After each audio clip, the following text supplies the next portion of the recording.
Hello, I'm Kads and welcome to today's video. So today we're going to do something a little bit different. Over the past couple of months, people have been asking me to do guides on certain champions, and typically I don't do champion guides or showcases or anything like that unless it's like a featuring something more accessible for the free-to-play players. But I had the idea that we can just kind of combine all of these together and talk about Star Sage Galathair, how I built him, how I use him, as well as White King Narcisse and White Queen Ancora. And then we can try our luck at some live arena just so we can see them in action, because they are one of my most picked champions for that game mode. So we'll get to see how they do, how they fare, and how I use them. And as always, your feedback does matter. So if you guys like this style of video, we can do more in the future. So really quickly, we can go through all of their kits just to make sure that you guys have an understanding of what they do before we get to see them in action. So starting off with Star Sage Galathair, we have 3 abilities, and of course he has 2 forms because he is a mythical champion. He has an AoE revive all dead allies, 50% health, 50% turn meter, 4 turn cooldown, and also puts them under perfect veil, which means it forces the enemy to attack him, kind of like a Duchess. On the A2, it's a full cleanse, then a heal, 25% of this champion's max HP, and then it fills the turn meter by 15%, and then places block debuffs on all allies for 2 turns on a 3-turn cooldown. A really powerful skill, but unfortunately this is susceptible to Tormund because he does the turn meter fill before he places block debuffs, so I always have to keep that in consideration. And then an AoE on the A1 that fills the turn meter of all allies by 10%, and it will fill it by an additional 5% for each active buff placed on them by this champion. So not just buffs on your allies, buffs placed by this champion. And then on the passive, you'll receive 5% less damage for each 100 resistance on the champion, stacks up to 25%. So as long as you have over 500 resistance in your build, he will just take 25% less damage, so basically built-in strengthen. And then the active effect on a 3-turn cooldown, it will prevent this champion's death and then equalize their HP to the average HP of the team, so everyone else who is alive. So this can save him if he's about to die from a one-shot ability, and then he can balance his HP and try to do something to come out of it, heal up the team, cleanse the team, revive whoever. So he can do a lot of cool things. No blessing on him yet. I do not yet have a soul for him, but hopefully we can get one of those in the future. On Form 2, we have on the A3, 4-turn cooldown, places increased accuracy on all allies, which is very important as we'll get to the passive later on, and then places decreased resistance debuff on all enemies for 2 turns, and then a stun for 1 turn. So very, very powerful flip the script and stun ability here. Also makes them more susceptible to any other debuffs for people who have less accuracy on your team. And he can also ignore 20% resistance with the book there. You can see here that he is fully booked, one of the few fully booked mythical champions on my account. The A2 here, AoE attack before attacking, removes all buffs, so a full buff strip, and then places block active skills for 2 turns. And this cannot trigger counter attacks. So no retribution hits, no revenge accessories, nothing like that. You cannot counter attack based on this ability. Really, really strong. And again, ignoring 20% resistance.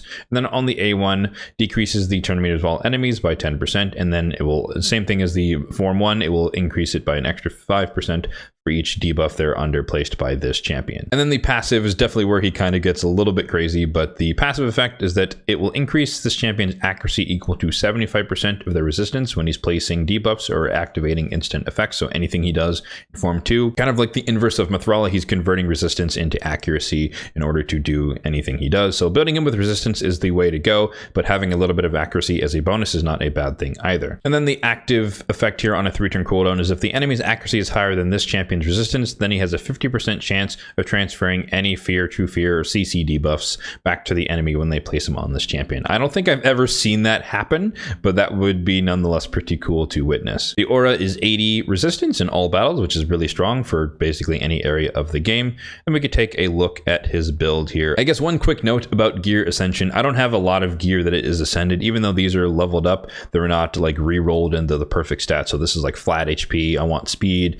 This is crit damage. I probably want HP. And so it's, you know, I am in the end game, but I don't have perfect stats on all of my champions. They're not all fully ascended gear and all that stuff. So work in progress. I don't really grind that much Sand Devil, so I don't have tons and tons of dust to re-roll everything. But yeah, nonetheless, end game still, but and free to play for sure, but definitely not to the level of some other people who have just spent more time in Sand Devil's Necropolis and the Phantom Shogun's Grove. So if we take a look at his total stats, and I believe his base stats are the same in both forms, so it doesn't really matter. So form 2, for example, we have 83,000 on the HP. I'd like that to be higher, probably with the Gear Ascension, but 100k would be nice, but it suffices. 3.4k on the defense, 294 on the speed, so pretty fast, but I would still love him to be above 300, but gear limitations and whatnot.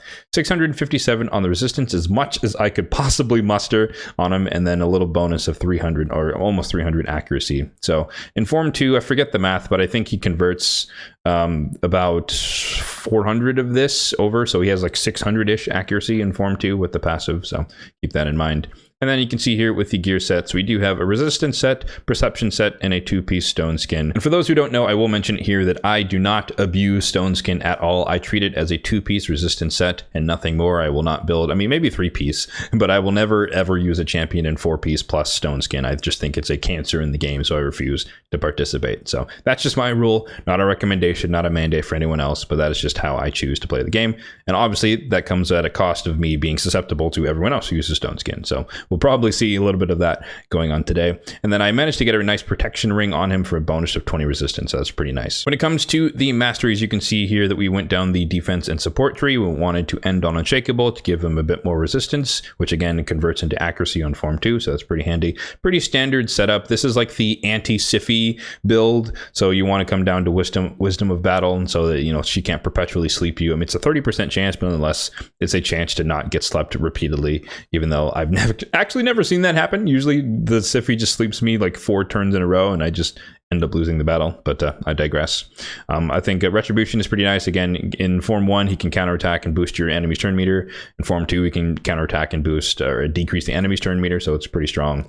Then, standard stuff here. Harvest Despair because he has a stun ability. Support tree, a little bit of accuracy, and then we kind of went all the way down to the left side to get Lasting Gifts because he does do a lot of buffs. You could argue for Master Hexer, but I predominantly use him in form 1 and I only swap to form 2 when I'm confident that I have the bandwidth to use that side of the kit. Next up, we have White King Narcisse in all of his glory. He's in Savage and Perception. The Perception is more of a bonus because of the HP chest that is on him. So that's not that I tried to build him with a higher accuracy or anything like that. It's just the kind of the pieces that worked out. And then because the chest was Perception, I was like, well, I can definitely find a good quality 6-star legendary piece in Perception to finish out the build. So stone skin accessory as well to give him a little bit of bonus HP.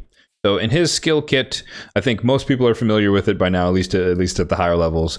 But on the A3 here, on a 4-turn cooldown, attacks one enemy 2 times. And I guess we should acknowledge that in his passive that he ignores Strengthen and Shield. If they are under 3 or more buffs, he can place a Block Revive on them, which is really, really handy. It can come in clutch for just taking people out of the fight. And then at the top here, it will increase the damage inflicted by the skill, 10% for each buff on the target and each buff on the champion. So you could potentially get 100% bonus or double damage if you have enough buffs on yourself and the enemy. When paired with the White Queen, if he does kill an enemy with this attack and they're together, then he will grant himself an extra turn, which usually can go into his A2 here, which is an AoE attack that will already ignore 25% of the target's defense. You combine that with Savage, that's 50%, and then you combine it with Helm Smasher, you could ignore up to 75% defense, which is pretty substantial. It will place an extra hit on targets under Shield or Strengthen, and again, his passive ignores Shield and Strengthen, so you not break the shield by trying to place the extra hit. And probably the most important part of this kit is that the damage inflicted by the skill cannot be decreased or increased by enemy passive skills or masteries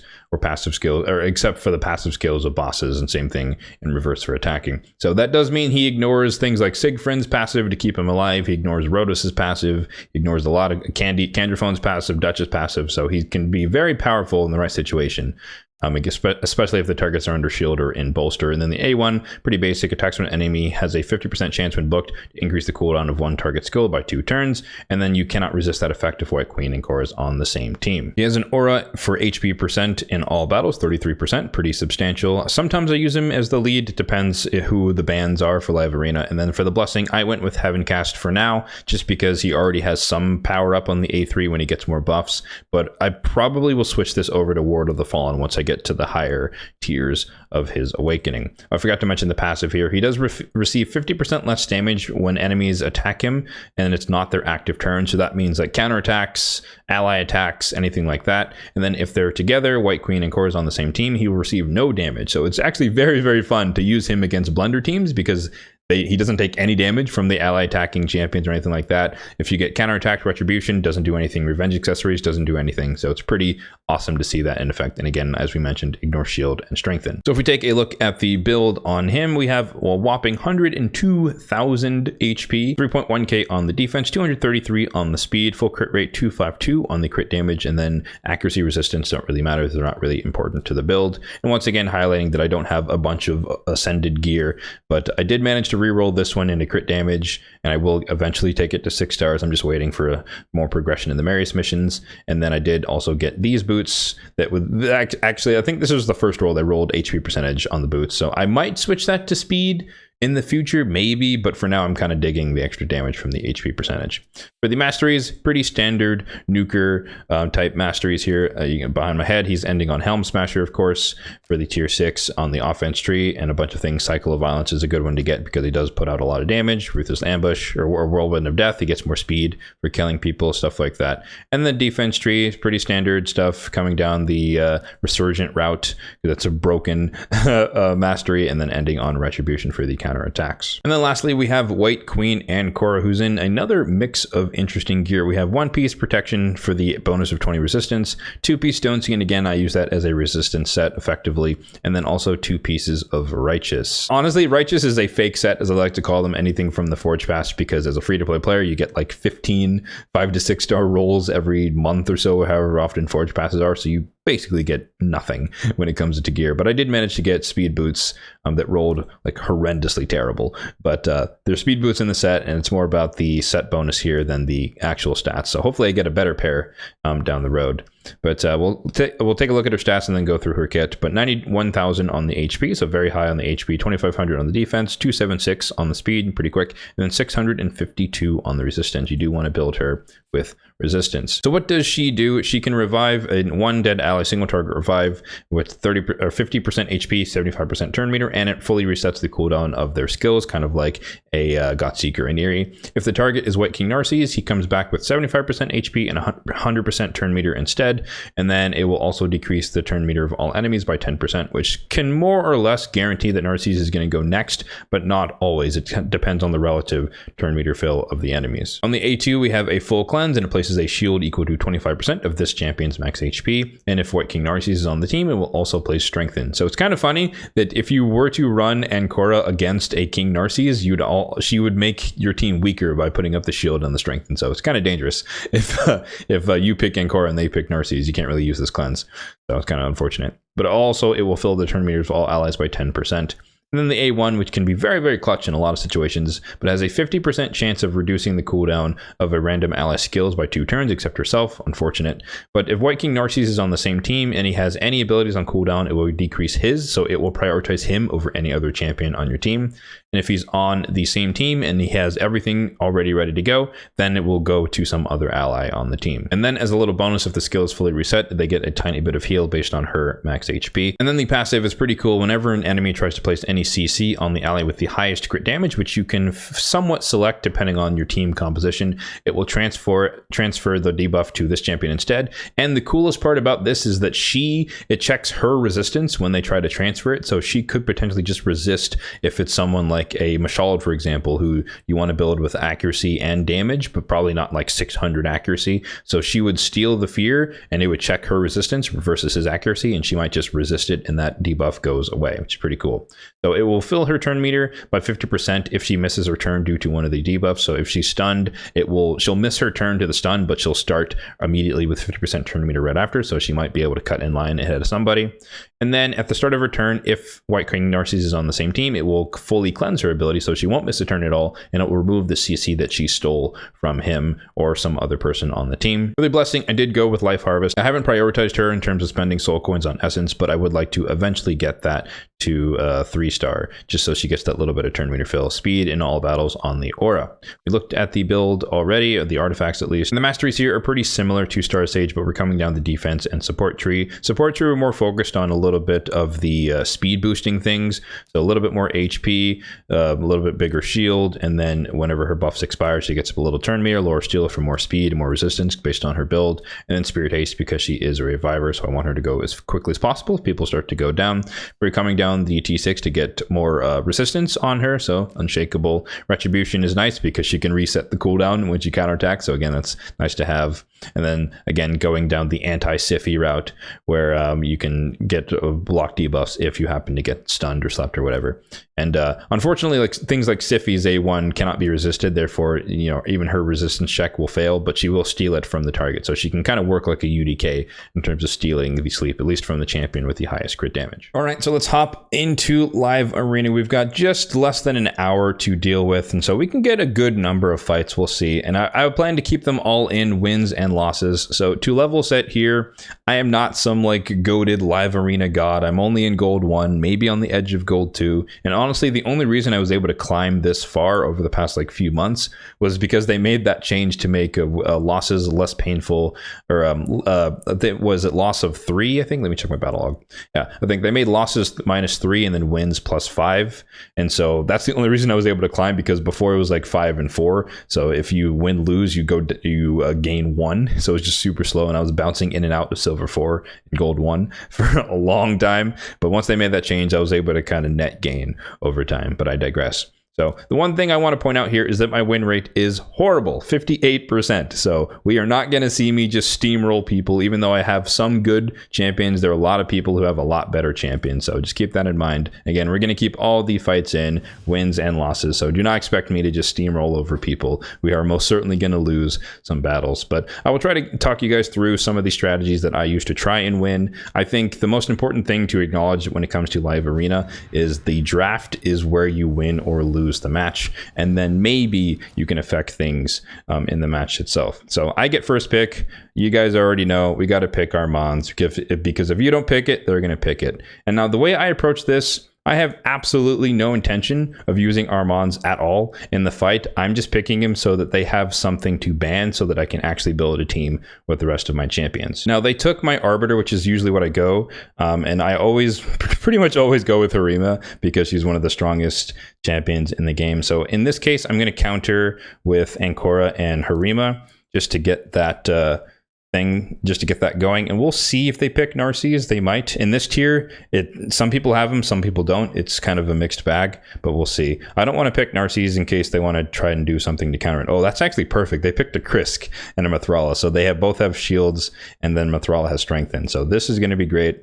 And then, of course, we're going to bring in Star Sage Galathir. So this one's probably in the bag already for me, especially because they didn't pick a nuker, which is weird, but I'm probably not going to punish that because we're going to have some fun against this team and just kind of flex on them a little bit. Let's see what they choose. They probably realize they made a mistake at this point. And well, I don't know. Should I just play this legit and actually just punish them for not picking 2 nukers, or are they just going to give up right now because it's basically a wrap? No matter what they do. Okay, never mind. We're not dealing with UDK. Okay, I don't know what this person's plan is. Maybe he's trolling. Maybe he's just not serious. But this is already locked in. We win by default. So, yeah. The good thing, again, about Ancora's passive, in this case, Harima has more crit damage than White King Narcisse. So that means that she cannot be slept at all, meaning she's guaranteed to get her turn. And then, obviously, we can cleanse it with either of the other 2 people who are faster than her as well. So this is over. Like, this is literally over. He can turn meter fill here. He can try to go with the sleep. He can place the Hex with Mithrala and then ally protection with the Krisk. That's what he's going to do whenever he gets around to it, taking his time. But maybe he's trying to prolong this even though he knows that it's over. But yeah, so there you go. Target change. You can see White Queen Ancora stole the sleep from Harima because she has the highest crit damage. It would be kind of interesting if she actually stole it from Narcisse just because like of the partner tandem or whatever. But for whatever reason, she prioritizes highest crit damage regardless of whether or not he's on the team. But again, you can kind of tune that to a degree. So if you know that they banned, well, if you bring 2 nukers and they ban one of your nukers, then you know for a fact that your nuker, as long as she's alive, is immune to CC, which again is pretty handy. So we're just going to go double AoE here, crack, And that should mostly do it. Oh, apparently we didn't. Wow, we didn't kill Krisk. But yeah. We're not really going to count that one as a real fight. I don't know what he's doing. Maybe he's just trying to drop his rank or something. But he didn't even pick a nuker. He just picked like a bunch of stall champions. So we're not going to count that one. I mean, it's a dub. We'll take it. It's free arena medals or Great Hall medals or whatever. But that's not a legitimate fight. That's not a real showcase of a real live arena fight they were kind of hoping for. All right, next opponent found Mr. Nobody. Maybe he's a John Wick fan. Who knows? We'll never know. But I always like to see what avatars people choose. Okay, first pick Arbiter. That's kind of different. So I like a good gentleman's game. So if people don't lead with Armands, that I don't counter with it necessarily, because I do like to see different things. That I do like to see if we can get away with stuff. So in this case, I'm gonna try the same strategy. We're gonna go with White Queen and Korra and Harima, just so I don't show my hand. Because the good thing is that White Queen and Korra was the fusion, right? So picking her doesn't necessarily mean that you have Narcies, and I guess it works in reverse too. But generally speaking, if you have White King Narcies, you probably did the fusion, right? So you can kind of show your hand a little bit. And okay, so this might be a good time to use Glacea Soul Guide. So she is what I like to use to counter lockout champions if it's possible. She has a passive ability where she has a 50% chance, 75% chance, I forget. I think it's 50% chance to block the increase of the cooldown. So that can be pretty clutch in a lot of situations. And so I'm not as afraid of lockout champions, but also of course White Queen and Korra with her A1 can also reset people. So it's not the biggest deal in the world. So we're going to whip out Star Sage here. I'm not afraid of the Warlord, so we're going to keep him in. And honestly, here I can just get rid of the Trunda because Gaius is not going to be able to kill us with 2 cleansers on the team. So that's not going to work. He's worried about White King. Fair enough. He gets banned. We will take that. But he's probably banking on the fact that he can lock me out. We'll see if he actually gets it. It's an RNG coin flip, more or less, if it happens. But the good thing is with Glacea Soul Guide is that her passive will freeze him when he tries to lock us out. So he will be CC'd despite... Oh, maybe not because he's in Stone Skin. Darn. That is the one way to counter it. Oh no, he went for the other... Oh, he's on auto. He's running his team on auto for some reason. You know they're on auto when they're running it like super fast. Like they do all their abilities instantly. I'm not sure why he's doing that. That's kind of weird. Nonetheless, he put block debuffs up. He's going to lock us out right here. We can't do anything. Duchess is in 2-turn Stone Skin. So here we go, lockout. Let's see, RNG. Nope, we didn't block a single one. All right, well that's the luck of the draw. It's like I said, it's a coin flip. So that's kind of that. So I guess we can take over this fight here with Star Sage Galather. So let's get rid of all of those buffs, block active skills on everyone. Just to boot, we'll place the freeze here. We'll do that. Can we reset someone on the A1 of Ancora? No. Okay. Unfortunate. So I guess the other thing we can hope for is that... oh, actually, sorry. Harima didn't get locked out. There we go. Okay, so we killed Gaius. We're not going to waste the stun because they're locked out anyways. We can place the weaken here so they take a little bit more damage. Might as well boost turn meter a little bit. So we got an A1 from Arbiter, A1 from Warlord, A1 from Duchess. And then we get a turn with Harima, I believe. Or no, Star Sage Cutscene. Okay, now we can go with the stun. So they're locked out again. Let's kill Arbiter. We get a free AoE attack, which is probably going to land the provoke because Duchess now has decreased resistance on. So maybe this is why people say Star Sage is kind of busted. I don't know. I think he definitely... This is like a good RNG case, but I've had many instances where he doesn't land block active skills because of weak hits on Duchesses or anyone who's Spirit Affinity. So in this case, locking her twice is pretty fortunate. And the cool thing is because you typically build him with a lot of resistance, he's also not like polymorph proof, but he's very unlikely to get polymorphed because he has a high resistance in his build. So he can resist polymorph while also placing a bunch of debuffs because we're converting resistance into accuracy. So very strong champion. Not going to say he's busted, but I've heard that he's busted. I don't know if I believe it because I've lost many battles with him on the team, but maybe it's the Stone Skin plus Star Sage that kind of makes, guarantee him a turn, meaning that he can take over. But if you run him, I guess, raw, so to speak, the way I do, maybe it's a little bit worse. All right, next opponent is from, I guess, the obvious clan. I don't know, OBV. 6 of Wands. That sounds like a cool name. Okay, first pick. Once again, we throw in the Armands because we don't want them to get him. I used to try a couple of times just to throw an Olive Branch and like pick like Harima first, but then the enemy would instantly pick Armands, and I was like, okay, Olive Branch retracted. No, we're not doing that. So Wukong, we haven't seen Wukong in a bit. So in order to counter Wukong, he ignores a lot of defense. We want to bring in the Harima, and then I probably want to bring in Ancora as well. So let's just start with that. We're already on the back foot because I don't have Siphi or anyone who's like super fast reviver aside from Arbiter. So once they pick Arbiter, I'm already on the back foot of just like giving up the speed race and trying to play for a little bit more of a defensive comp. So we have to see what they do here because we always have Rhodos in the back pocket. We haven't used him yet, but since he's susceptible to counter with UDK, I typically will save him for last once I know that they're not going to pick a UDK. In this case, they picked 2 nukers already, so the odds of them switching over to him are pretty likely, so I don't want to risk that. In this case, I'm probably... well, I'm going to pick the couple, and we're going to pick Star Sage as well, but I'm not sure who to ban just yet. I don't want Wukong to do his thing, because again, they're going to ban Armands here, because they know that I could ban Arbiter, so they're going to want to ban Armands. And ooh, Lazarius. Okay, so that complicates things. So we lose Armands. Who do I want to get hit by is the question, right?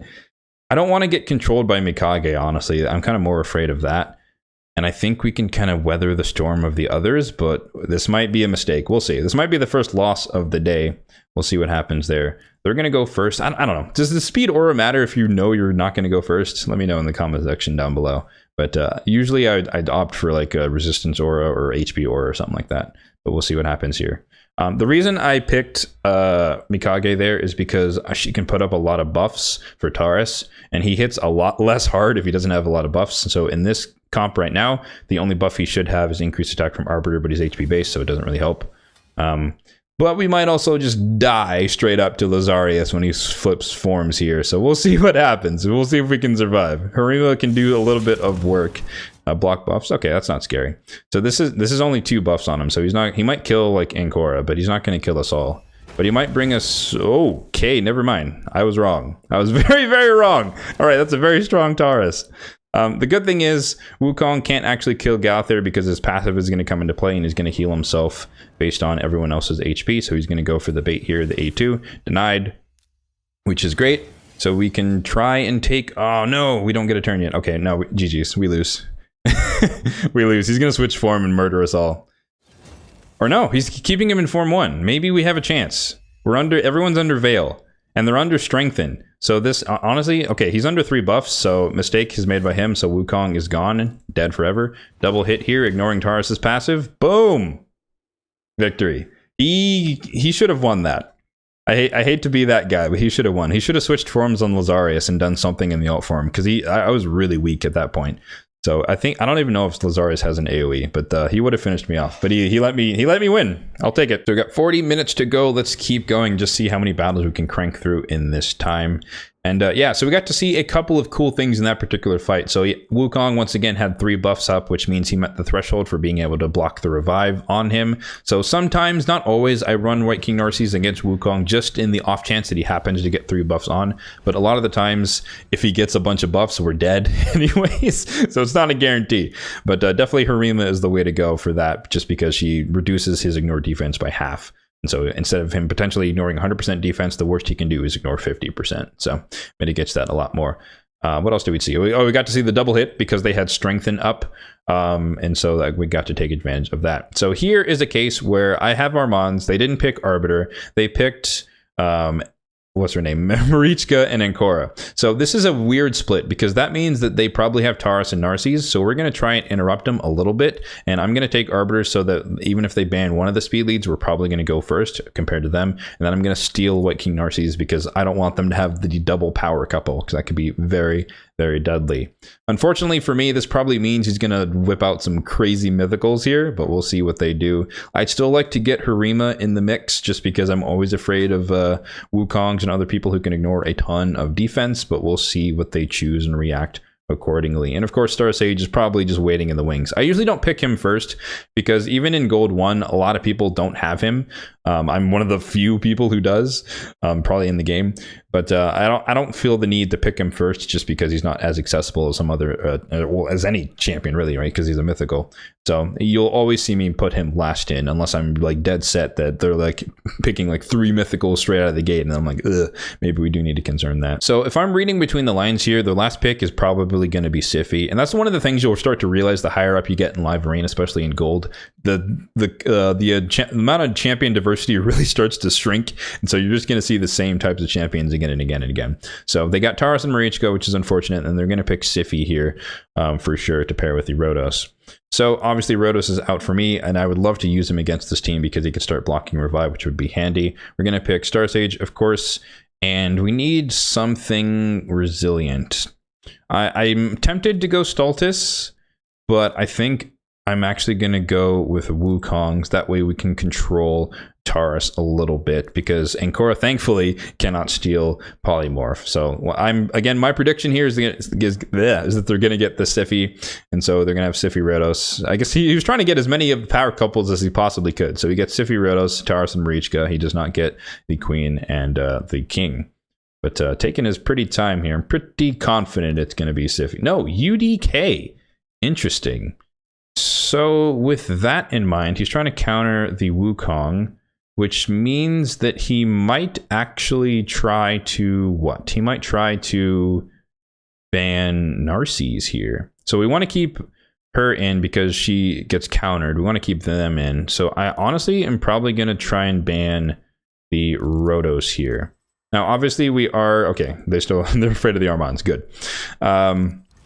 Obviously, Wukong is not going to be able to polymorph the UDK, so his A2 is basically nullified until the Stone Skin wears off, so we can't really do anything about that. But depending on how many of them are in Stone Skin, we might be able to use a Star Sage to get rid of that. But again, that's kind of risky because Arbiter is our only option. So triple Stone Skin. Excellent. Okay. So what we're going to do here is we're not really worried about that many debuffs. So I'm going to save the cleanse because I don't think UDK is going to be the one to do anything to us. Let's see if we can steal Stone Skin. No, he's going to die, which is fine. And then there's not much we can do here. So I'm just going to A1. It's going to go to UDK. He has no buffs, but he's going to get cleansed by one or both of them. Maybe just Marichka will do the cleanse. No, ally attack on him. He's not going to die. His passive is going to proc, but that is nonetheless kind of dangerous. I don't want to attack Marichka right now. We're probably going to lose this battle just because we're just outdrafted and they're under Stone Skin, which saved them for a turn. And so now I'd be able to kill people, but it's probably going to be too late. Oh, okay. We might actually be fine here because he tried to get rid of Galathir. So again, this is not going to do anything. UDK is going to eat it. She's going to do nothing. Oh, it's an ally attack. Oh, don't kill her. Don't kill her. Okay, we're good.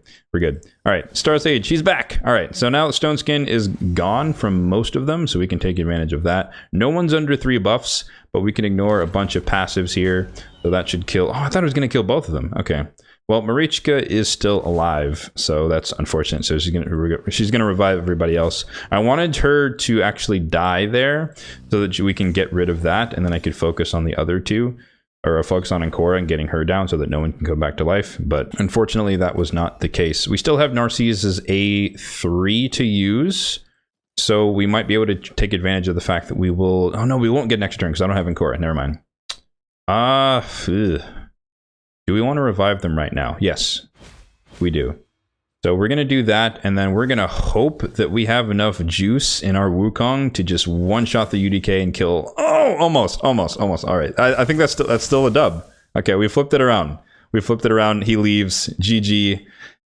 Well fought, sir. Man, I'm not going to lie. I honestly thought I was going to lose that one because I was really afraid of the Taurus, but I don't think he ever got a chance to use his AoE. I don't know why he didn't. Maybe he was afraid of... I don't know.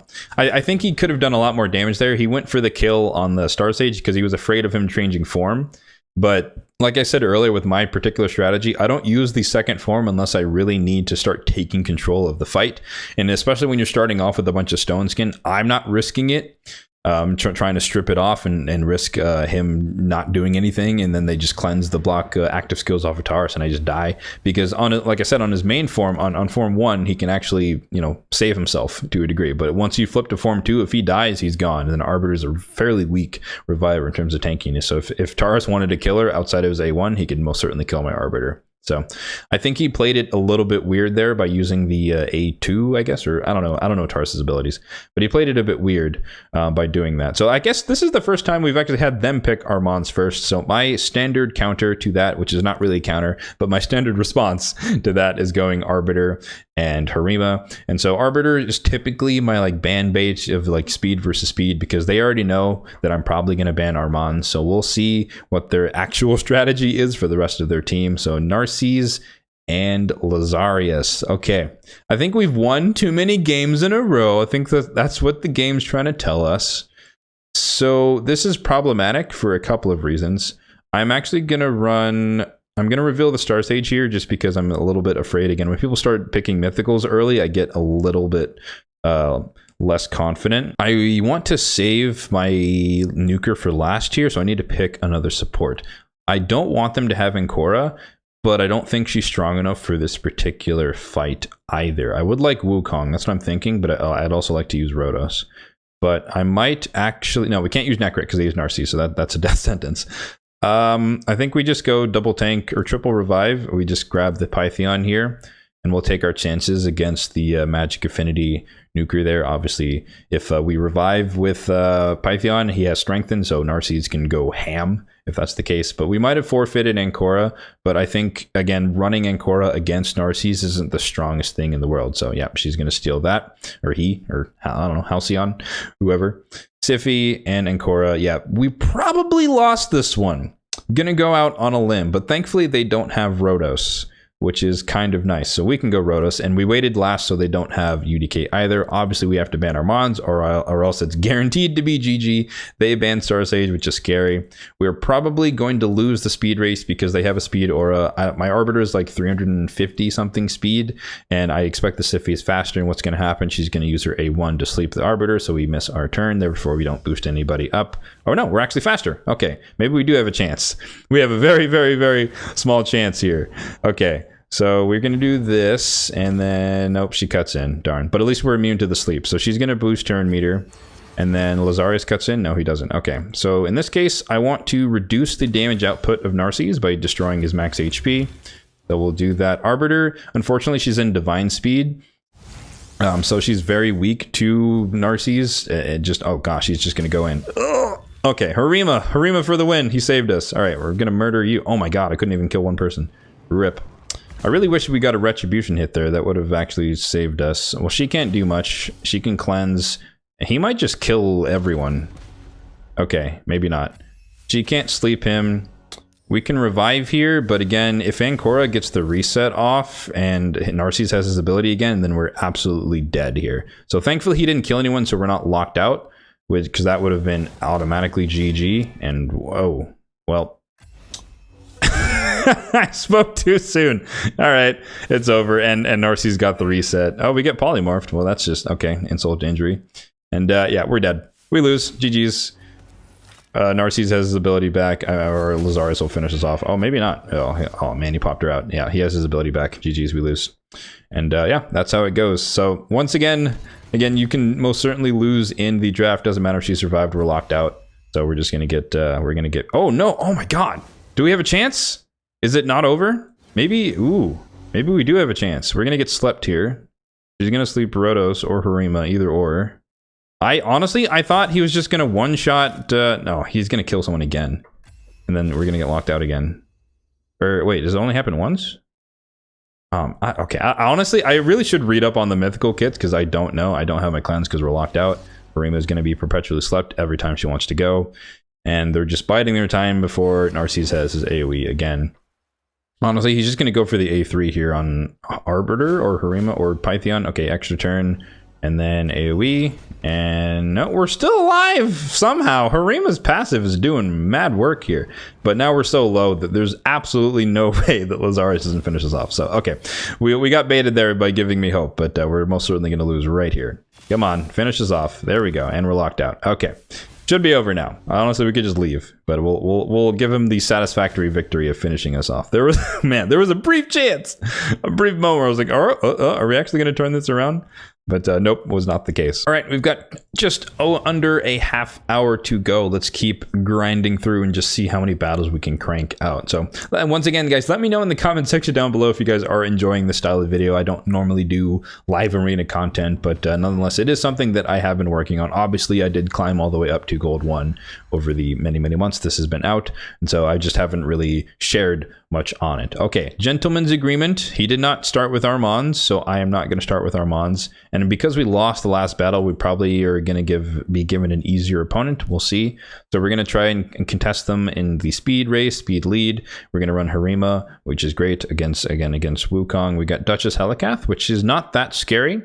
That's not as scary as they might think it is. So we're going to see if we can bait out a UDK pick so that I can ban it. And then we'll see what happens from there. We do want to save a spot for Galathyr because, well, there's a lot of Spirit here, which could be a problem. So maybe we don't want to run that.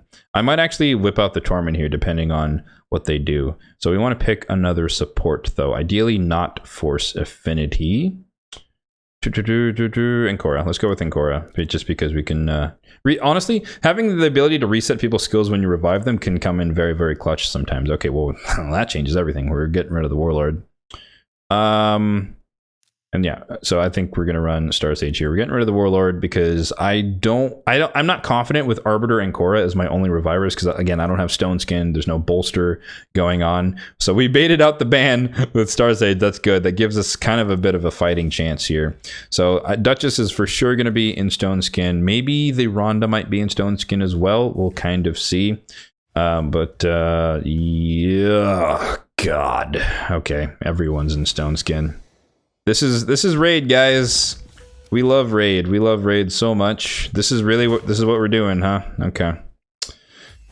Man, this is just I hate people that do this. I really do. I really hate people that do this. This is so cancerous. So 4 people, everyone's in Stone Skin. He thinks he can hide under the block damage, but he can for now, and they're also both in Lightning Cage. So the problem is here. He's gonna he's gonna sheep Harima because she doesn't have enough resistance, and then she's gonna A2 Rotos to get rid of his passive, or he's gonna go for the A3. Why do you do that? That's weird. He should have tried to kill Harima. He might have actually succeeded. We can't do anything, so we have to attack her. But Rotos is dead for sure. If Helikath doesn't do it, Rhonda will. We can try to put up a shield, but that's not going to matter. She ignores shields and then ability. But we still have our... Oh, she's going for the AoE. Oh, wow. Okay. Well, I think we just die because Ancora is not going to survive. Okay. No. Yeah, they're under block damage. It's over. All right. We can leave. We can leave with our dignity intact. We lose. It's over.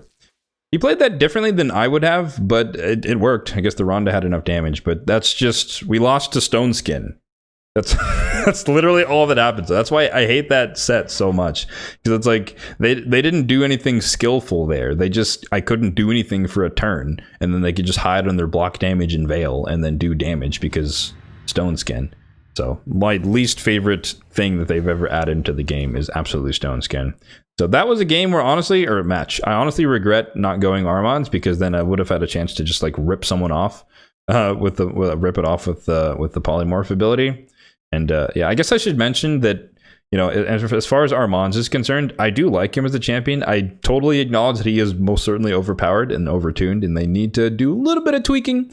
Not, you know, don't kill him, right? But he definitely needs a little bit of a power adjustment. But nonetheless, I'm a huge fan of the A3 because I'm so anti-Stone Skin, and it is so satisfying to just see, oh, there's a 2-turn slow UDK sitting in the back, and you just sheep him, and he pops out half HP with no Stone Skin anymore. So I know there's a lot of other drawbacks to that ability as far as polymorph in general, but there's nothing more satisfying to me than just being able to bypass the time waste or the loss of time to people running a bunch of Stone Skin on their champions. So let's see what they choose choose here? Once again, they picked up the Arbiter, so we forfeit the speed race. They're running the Torment here. Okay, so they are worried about... that's weird. Running like Torment and Arbiter is odd because you're already going faster, which means I'm not going to be able to do much against you. But we're going to probably go with the standard comp here. Or do we want Galathir? Yeah, we do. Who's getting new? All right, so we're going to run the standard comp here. They're going to ban Armands, and we have to think a little bit more. They're going to pick a DPS here because they already have Wukong. I'm not worried about Torment. I'm not worried about Kymar. I'm not worried about Arbiter. Emic. Interesting. I'm not afraid of Emic, so we're actually going to get rid of the... Wait, why'd they... Is it... Huh? Okay, twice today, people are forgetting to pick nukers, or maybe it's a nuking Torment, but there's no increased defense, so he's not going to do that much damage, and he's not going to be able to overpower the amount of supports I have on this team. So I don't know what the plan is here. But the thing is, he's very confident that all he can do is, like, he has a stone skin on Emic. So what he's going to try and do, we're going to go with the sleep here, and then he's going to put unkillable and blah, blah, blah, blah on the whole team and the taunt. But the thing is, I can just strip it all off. So that's what we're going to do. Unfortunately, sir, you are not well versed in the age of the mythicals. So, I guess taunt up to target him. All right, everyone's stripped. Everyone's locked out. And now we can flip it around. Ooh, we got a decreased cooldown on that, so we can do it again if we need to. So he's going to go for the freeze. He's going to freeze him. Oh, we got stunned. Dang. But again, you can't control Harima because she is protected by Ancora. So no matter what they do, she cannot be CC'd. We have all of our abilities. Just get rid of the Reviver. So she's down. Hey, we attack. We can... Oof. Oof. All right. Yeah, GG's. And he leaves. Yeah, okay. I don't know what his plan was. No nuker, all supports. I mean, he picked the Wukong, but he forgot the other part. I don't know. Yeah, people have a lot of faith in champions like Emic. I think, unfortunately for him, he just did not know what Galathir did, and he was tunnel visioned on. Well, I mean, that's part of the purpose. Part of the reason I pick Armands first is because people tunnel vision on him. Got to get rid of that, and you do, in fairness. But the nice thing about it is that you might not pay attention to the mythical at the back who can strip all your buffs off when you try to run Emic as a taunting, unkillable shield champ. So, unfortunate for him. But yeah, okay. So they're coming right out of the gate hot. So we're not going to pick Ancora because, again, that's weak to Narcisse. They have the Wukong. They have the Armands, who are most likely going to ban. So we need to plan accordingly. So they did... So in this case, they're going to have to pick 2 supports. But I don't think they're going to risk picking 1 support as UDK because they know I'm going to get rid of the Armands, because they probably need a Reviver, or else if I kill anyone, they can't be brought back. And so we're kind of sitting a little bit pretty. Again, I can't bring Necret because of the passive. So I'm probably going to run with Pythion here. A little bit of protection. I'm expecting Arbiter to get banned, so I'm preparing for the case where I have to just be super tank. And they're going to run Ancora and Torment. Yep, so no UDK in existence, which is great. We're going to whip out the Galathir. We're going to ban the Armands. Rhodos is very good against White Queen, or the White Couple, shall we call them? Because, again, I can reduce the max HP of Narcisse, and then he can also just get back to his turns really quickly. So there is a Torment, of course, which could be dangerous, but I'm banking on the possibility that my resistance on Pythion is higher than his accuracy on the Torment, and so it's worth the gamble. Obviously, they're going to get frozen. Oh my god, we got lucky. No one got frozen. Well, in that case, I'm not even gonna do it. He's probably crying his eyes out right now. So what we're going to do... No, I don't want to risk it because there could be a reaction. So we're going to kill him. That's fine. She's going to revive him. So he's going to basically get a turn here. I wish that we could, I wish that my Arbiter... Oh, no, he didn't get a full turn. Okay, we're going to kill him again. Okay. Down. All right, so he's out. He's out for a good bit. Wukong's obviously going to come back to life. She's hiding under Stone Skin for another turn, and so we can't kill her. But I'm pretty confident that this one's a wrap already. We're going to protect ourselves from Torment. I'm going to waste that just to boost turn meter because I want Rhodos to cut in here. And then hopefully we can kill Ancora here. Yes, okay. She is down. Yeah, all right, he leaves. Okay, he knows it's over. All right. And yeah, who was that guy who said we're not going to win a bunch today? So maybe I was underselling myself. But honestly, I think this has just been a little bit easier of opponents. I don't know if it's the time of day. It's just fresh after reset that we're playing this, or that we're doing this. I don't know if that plays a role. But normally after winning a couple of times, I get thrown against like people with like 4 or 5 mythical champions, and I just get smacked back into my own lane. So this is an odd feeling to be on in such a hot streak right now. First pick, Armands. Always Armands, because I never start anymore with the gentleman's agreement. But I will try. If they don't go Armands first, I will consider it. Okay, this is honestly the scariest thing ever they can counter with, because this guarantees no matter what, they're going first. Because Shuzen's going to be super fast, or Arbiter's just going to go fast because she's Arbiter. So we have to completely flip the script here, and we have to protect ourselves against this. So what I want to do is I want to force them to be worried about getting frozen. So we're going to whip out the Tormin, actually. And then we're going to steal the Wukong, because I don't want them to get an instant turn with the Wukong, because that's dangerous. So now it's in their mind that they can't just go super speed, give the instant turn, because you might freeze the target, you might freeze your entire team. So they're going to have to think about counterplay to Tormin. And we already know that they have 2 slots that have to be used for DPS. So unless they're in immunity, they have to do something about the Tormin, or they have to ban the Tormin. Oh, man, double block revive. Okay, that's kind of scary, actually. Okay, that's giving me Stone Skin vibes. That's giving me hard Stone Skin vibes. So what we're going to do is we're going to run Rhodos, because Zavia is only a single hitter, and even though Foley's a double hitter, we have Ward of the Fallen to protect us, so I'm not worried about that. And there's still a chance they get frozen if they try to do that, unless they're in Stone Skin. That could be a problem, but we're going to whip out the Star Sage as well. So who do we ban here? Who's more concerning? That's a high blessing level on the Foley, so he's going to have a lot of extra stats. But but Zavia is going to hit harder than he does. Ramontu. Oh, interesting. So Ramontu is going to be in Stone Skin. They're going to go first regardless, so we have to counter them being able to kill us. So I cannot have them block Rhodos' passive, so that's actually the most deadly thing they can do. And then we're just going to see what they do here in terms of if they can actually kill my enemies. Okay, yeah, I figured there was like, with the way they're going, they're actually going to ban the Torment and leave me the Armands. But with the instant turn, I think we're kind of screwed. At least Wukong is. Wukong is super dead. He is super dead unless we get saved by reaction. I do have 1 reaction accessory on the Wukong. But yeah, Arbiter into Shuzen is a very, very deadly combo.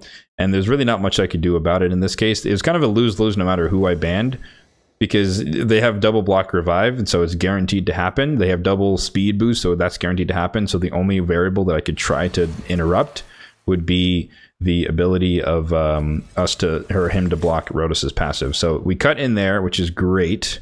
So we can actually, I think we can kill the Arbiter actually, because they have no shields. So she's dead. No one can come back. Swift parry ignored. We're going to kill Foley, so we don't have to worry about that. I know we left in the Zavia, but we stole enough HP so that she can't actually kill him. And then, of course, Galathair cannot die because of his passive. So we actually win this one out because Reviver's dead and Rhodos is just popping off. Okay, we just needed Rhodos. we just needed Rhodos on the squad. We didn't need anyone else on the team. So that's a perfect example of like winning in the draft, where like they're the one hole in their strategy to give me a chance was that Ramontu would block Rhodos' passive and he would literally die to Foley because he wouldn't reduce the first hit of damage, or he wouldn't reduce any damage to half. And then Zavia was super slow, but I also knew that I would cut in there with Rhodos' passive, so that was helpful. So yeah, strategy. Sometimes they have a good comp, they have a good idea, but if you can just find that one weakness and cut it out, you can actually steal a game or steal a match like that. So they had a good strategy. I have to give them that. Although truly, I really did, especially on the Foley who's like fully awakened, I expected to see Stone Skin to protect them from the Tormin or anything like that. But they probably went like just full savage on both of them. But it's an interesting comp. Double block revive. That's the first. I have not seen people try that before.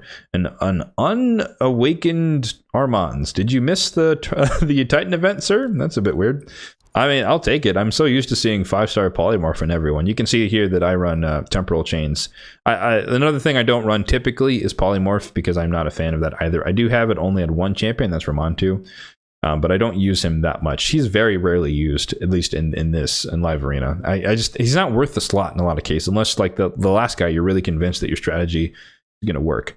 And again, with the Arbiter Shuzen, you basically guarantee that you're going first regardless, unless they have like a Sify or something that can outspeed your Shuzen. But that's even a gamble.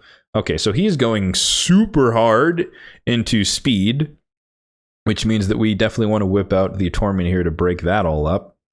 And then who else do we want? I'm going to save the nuker slot once again.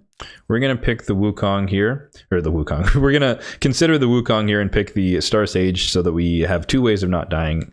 We're ignoring the defense, or reducing the ignore defense, and then he obviously, Galathyr cannot be one shot, at least not the first hit.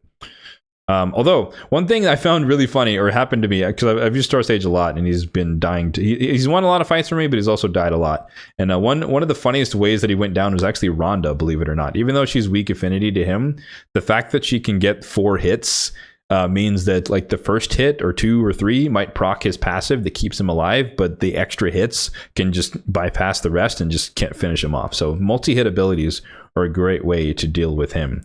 So he's probably thinking, ooh, actually this is bad. Okay, I see what he's doing. So he wants the increase accuracy to place the bombs. And so with that in mind, we don't want to run another cleanser because we're just going to get bombed into oblivion.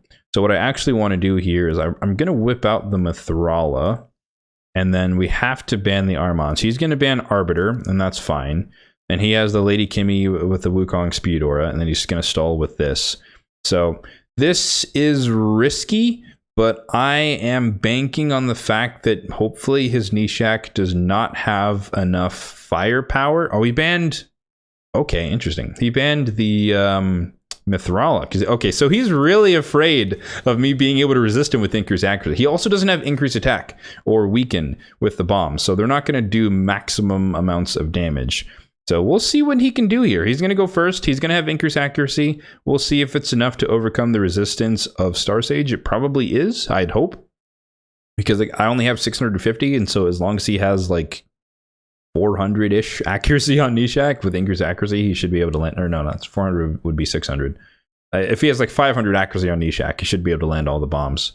So whenever we load into the match, pause champ. Okay, there we go. Oh wait, oh I forgot they left Arbiter in, so we go first. But it's not going to matter. We're not speed tuned, so we're going to get cut off here. I can put up block debuffs just to protect. Maybe we get. Oh man, they're really slow. Oh no, they're really slow. Okay, well. That changes things. Is his player level low? 89? Oh, that's why. I didn't even see. I don't like judge people based on their player levels. I guess I'm judging him now. But I didn't even notice that he's like a lower level. So that's why he's not very fast at all. Like I said, they're not really speed tuned, but like I said, my Arbiter is about 350-ish speed, and then Galathyr is just under 300. So I guess they should go in order combined back to back. But Harima is like relatively slow at like 213. I do want to build her faster, but I just don't have the Savage gear to make it happen. So this one is, well, I mean, I killed the main danger there, so we're kind of good. I mean, we're waiting for UDK at this point. I mean, Wukong's positive or negative affinity for Harima. We can just drop him just so he doesn't do his A2, but he's going to come back to life. Eventually, he will get rid of the Stone Skin, and we're just waiting it out for 5 years. This is the fun of the game, guys. We love this. So this is definitely a case where I will then... Oh, that's unfortunate for him. This is definitely a case where I'll switch forms on Galathyr because we basically have this on lock, and what I don't want them to do is use their abilities. So most likely, because I have no faith in the power of weak hits, that we're not going to land block active skills on... Actually, you know what? Let's just stun them. Let's just make it easier. Guarantee that they're not going to get a turn. And yeah, unfortunate. Provoke as well. Might as well add that to the mix. We'll save that. We'll save that. We don't need to use it.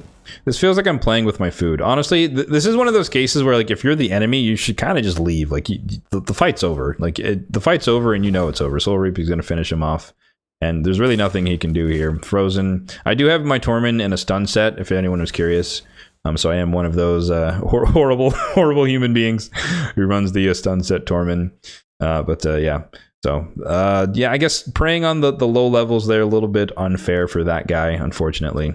But let me refill here on the last token. This is all I plan to use for the day. We're going to run out of time, so I'm not going to get through all 5 of these battles. But hey, this is a great day for me. I'm not going to lie to you guys.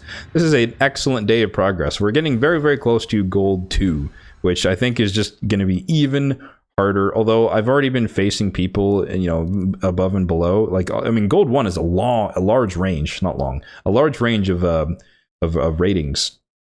And then gold 2 is equivalently large as well on the way to Quintus. So I've probably definitely been facing people already in gold 2, but majority of who I fight is actually in gold 1 because it's so expansive.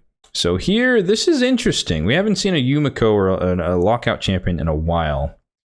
So they're going to ban the Armands. We already know that's a given. And so usually I want to provision myself here to be able to pivot as needed. So I'm actually going to pick the King and the Queen because, like I said, with Ancora's A1, there's a chance that I could just reset Narcisse, and even if we're locked out, it gets negated. I still have the option here of using Glycea, but I probably won't go that route because it's a little bit dangerous. It kind of depends what they do, who their nukers are. Because if we run her, and then we can only have room for... well, then my only reviver, if we run Glycea here, my only reviver would be Ancora, which would kind of be a little dicey. So we don't necessarily want to do that. Oh, man, whipping out the mythicals. Okay. This is getting a little bit scary. Astrolith is kind of weird. I mean, she could kill anyone, I guess, with the irresistible bombs. But I'm not too concerned with that. Allah's being 6 to... I mean, well, look at these. Look how much awakened these are. My God. Okay. So... those are the 2 nukers, meaning he's going to pick a support, probably a reviver, so we probably don't want to go Rhodos here. But if I go Harima, she's just going to die. Yeah, okay. Well, he doesn't ignore defense. I need to make a decision. Okay, let's risk it. We'll go Rhodos and see if they pick UDK. We are very weak to that if they do go that way, because then they can ban... I mean, they're probably going to ban Armands. Well, no, they don't have to, because they're going to go faster. They could lock me out. So they honestly have the power here to ban White King Narcisse. That's probably what they're going to do. But I can also pivot and ban the Yumiko, just because we're somewhat prepared for it, but it's a little bit of... oh, geez, double lockout. Okay. In that case, I'd rather deal with the bombs and then take my chances with the rest of their team. So they have a very strange comp, but like when you're in a situation like this where they have a double of something, like double lockout, like, okay, accept the fact that you're going to get locked out. But the thing is here, again, we have Ancora, we can potentially counter that with A1s, and then Rhodos, all he needs is 1 extra turn on the A1 and he's good to go. So we'll see what they can do. Started off, increased attack, of course, locked out by Yumiko, yep.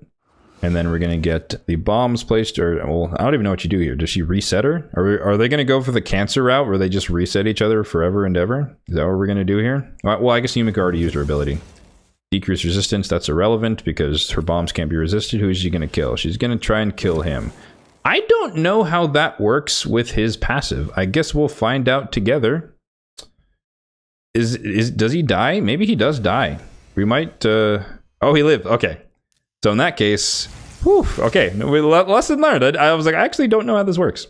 So what we're going to do here is we're going to go for the AoE stun.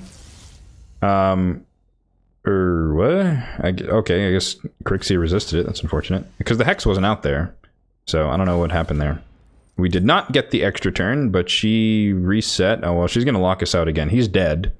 And then we're not going to be able to revive him with White Queen and Cora. So the only way that we could possibly win this round right now, or win this match, is by Rhodos getting a bunch of extra turns, or we have to kill Arbiter with his 1 A2 that he has right now. And he's not even going to get to do it because we got our turn meter pushed back. We didn't get a reset on Ancora's A1, which means that she's going to come back. Crixie is back. Astrolith doesn't have anything right now, but she can slowly start picking us off one by one as this battle goes on. That's kind of the unfortunate circumstance here. If I were her, I'd try to go for the White King Narcisse. She's under a shield, so that's kind of... oh, it's gone now. So she's going to switch form. She's going to reset. Yep. She's going to reset both of them, which means we're going to get locked out again by the Yumiko. And the only chance we have of winning here is if we can cut in and he doesn't... okay, that works. I don't think I can kill Arbiter because I haven't stolen any HP. I don't want Astralis to go right now because she's going to kill Narcisse. So we're actually going to kill her. Oh, never mind. Okay, Swift Parry. Well, yeah, he's dead. There's no reason for her to target... Oh, okay, that works too. Health swap, okay. Well, that's a weird choice. Because now we can AoE. I don't know about that one, sir. I think you go for the bombs on Narcisse, so what just happened doesn't happen. But the thing, if I can cut in here, I think we actually win. Wait, are they that fast? Oh man, they're that fast and she's gonna turn meter drop. Oh no! They lapped us. It's over. It's over, I think. Turn meter fill. Man, we get lapped. That's crazy. He's dead. Yep. The only chance we have is Rhodos doing things like, I mean, he needs to pop off. Like, this needs to be an extra turn. Oh, it is.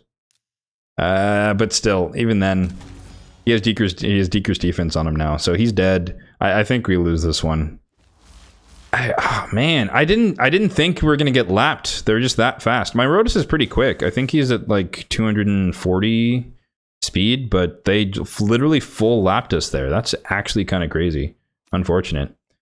Yeah, double lockout. There you go. Couldn't really do anything for a while. I don't think we got a single reset from Ancora's A1 that entire fight either. So RNG. That's the gamble there, right? It was a gamble play to try and see if we could win that, turn it around. But yeah, double lockout with the resetting lockout's kind of nasty. But yeah, there we go. Our second loss, third loss. I don't know, but that was definitely one of the like more skilled opponents, shall we say, or maybe more affluent opponents, however you want to look at it. But he had a ton of high awakening champions there. So yeah, that's just how the cookie crumbles. I think we had like a minute left, so this is most certainly going to be the last fight of the day. So we will see if we can end it on a high note or a low note. We shall see. First pick, obviously, Armand's. This is always scary. I hate this. Siphi, or Arbiter into Siphi. So we're going to get slept like no one's business. So because there's a Siphi, we automatically want to go Ancora because at least that can protect one of my nukers, in this case, Harima, at least for now. We'll see if we can sneak a Narcisse into the mix, but they can probably just steal that because the entire table is open. At least we stole Harima from them because they do have a Siphi, but they can obviously go down the attack nuker route. Oh, they're going the block revive route. So we're probably going to have no choice but to ban the Queen Ava. I expect that she's probably in Stone Skin, which is always scary. So we don't want to deal with that. And she most certainly going to one-shot Harima, even with the ignore defense passive, especially with increased attack. So we're probably going to ban her, and we're just going to have to deal with Siphi doing Siphi things for the rest of the fight. But let's see, who's their other nuker? It's probably going to be like a Lazarius or something super scary. Let's see, what is it going to be? Rhodos would be good here too for them. That's my guess. My guess would be a Rhodos. If they have a Siphi, they probably have a Rhodos. Running out of time, sir. You're running out of... Ooh, a Gizmac. Oh, see, see, this is what's funny. So because Stone Skin is so pervasive, everyone else probably thinks like, oh my god, he's in Stone Skin on all these champions, so I'm just going to burn it with Gizmac in this thing. And it's like... I don't run Stone Skin, so what he's running into right now is just a bunch of people just chilling. But Gizmac can hit very, very hard, so we're not necessarily out of the woods just yet. His HP burn cannot be resisted, and when he swaps forms, he can place AoE decrease defense before attacking, and then if anyone's like low after the first hit, it will be a double hit. So this could be a very, very quick fight. So we got the double boost into the sleep, into the transform, decrease defense, and we'll see if we survive. That's basically how this fight's gonna go. Yep, increase crit rate, increase crit damage, switch forms, big smack. Do we live? Do we die? Can't be resisted. Oh, we lived. Harima, how did Harima? Oh, we got an extra turn. Oh, because he killed someone. Oh, I was like, that's gonna hurt. That's gonna hurt. And then we get slapped by Siphi. GG's. All right, we end on a loss. So be it. we end on a loss. And so, yeah, Star Sage is OP. Well, it's, you know, if you never get a turn, he doesn't get a chance to be that powerful. So that's just how it can work sometimes. So, but there we go. That's going to do it for today's video, guys. Hopefully you enjoyed this little departure from the norm, diving into live arena, but also kind of just showcasing what White Queen and Korra, White King Narses, and Star Sage Galathyr can do in arena fights. I've shied away from arena content because realistically speaking, there's only so much that I can really like give you advice for before you hit a wall of like you need certain arena champions to really move the needle any further. It's not that you can't progress relatively far as a free-to-play player like I have, but eventually you're going to hit a wall where everyone's going to have Duchess, Sify, Candy, you know, Warlord, Yumiko. Not necessarily everyone, but a lot of people are going to have these really like super well-built arena-based champions, arena-focused champions, and if you don't have at least one or two to kind of throw your hat in the ring, you're going to have a very, very hard time. Obviously, you can, you know, power yourself up with Stone Skin. Armand's is great for the lower spenders to kind of cut into that. You know, you can contest an Arbiter with an Armand's effectively, you know, if you put all your speed gear on him and stuff like that. So there are ways to combat it, and it gets better every time they add more counters or more free accessible champions, UDK, Wukongs of the world, but also gets harder because that means that now you have to play against a UDK and an Armand's and a Wukong. So there's a give and a take, but like I said, I typically don't do arena content for that reason, just because it's not as transferable as far as taking advice. But if you guys do want to see some sort of breakdown on like my approach to 3v3 arena, obviously I have Ramontu, so I was able to get to gold 1, and I pretty much sit in gold 1 week to week. I just maintain my status there. So if you do want to see a guide or recommendations on how to progress to gold 1, because that is a sticking point for a lot of people, let me know that in the comment section down below. And as always, if you did enjoy this video, then be sure to hit that like button down below, and feel free to subscribe to the channel for more content just like this one in the future. Thanks for watching, and have a good one.